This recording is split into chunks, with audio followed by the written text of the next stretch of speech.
everyone, I'm Mike Casmer. We're here in Pemberton, British Columbia for the Pinkbike Field Test. Right now we're going to take a look at the new Rocky Mountain Slayer. This bike's been in Rocky's lineup since all the way back in 2001. This latest edition is designed for what they say is aggressive big mountain riding. Sounds pretty nice. Component highlights of the Slayer Carbon 90 include Shimano's XTR 12-speed drivetrain, Shimano's XTR 4-piston brakes, Raceface Next R carbon cranks, and you have Raceface rims laced to some DT Swiss 350 hubs. Suspension duties are handled by Fox. You get Fox 36 with a Grip 2 damper up front, and rear suspension is handled by a DHX2 coil shock. Compared to the previous generation of the Slayer, Rocky Mountain tweaked a few little things in order to increase the bike's downhill performance. They reduced the amount of anti-squat, just in order to avoid any harshness when you're encountering rough terrain, and they also increased the amount of end-stroke progression, which allows this bike to work really well with a coil shock. If you're playing frame feature bingo, the Slayer can check a whole bunch of boxes here. It's got internal cable routing, chainstay protection, generous down tube protection, and a room for your freeride water bottle. There's also a little chain guide, which Rocky calls their spirit guide. Keep that chain in place when you're blasting through some rough terrain. So now it's time to get into those ride impressions. With the Pinkbike Field Test, we usually stress that this isn't where we evaluate a bike's long-term durability.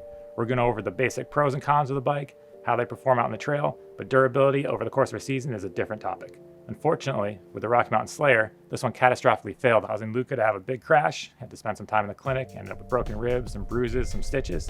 Such an unfortunate event. Yeah, so my first run of the day in Whistler, we did a sort of a warm-up lap. We did Dirt Merchant to Del Boca Vista to A-Line, and on the third to last jump on A-Line, sort of that hip transfer near the end, I found myself on the ground all of a sudden. I saw that the bike wasn't together anymore and wasn't rideable.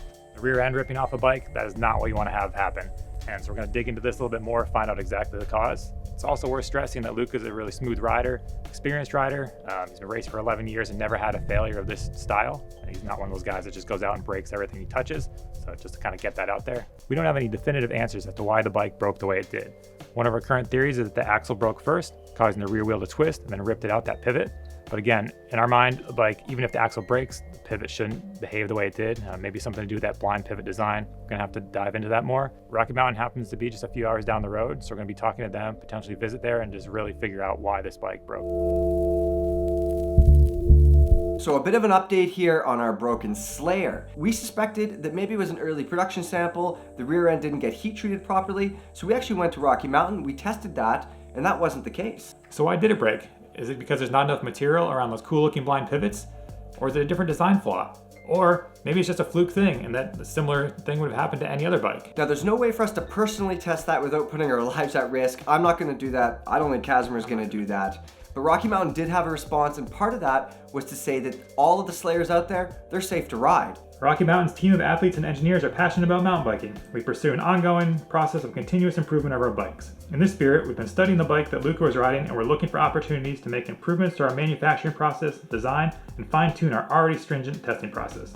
This is to ensure the durability of our bikes and to ensure the safety of those who ride them. To their credit, Rocky Mountain isn't taking that pre-production excuse that we've seen some other companies take, are they?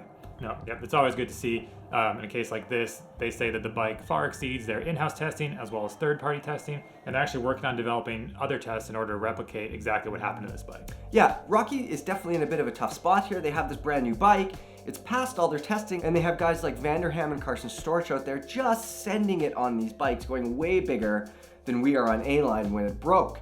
So, yeah, but it did break. So yeah. Because it broke, at the moment, until we can really figure out what happened, we can't recommend this bike.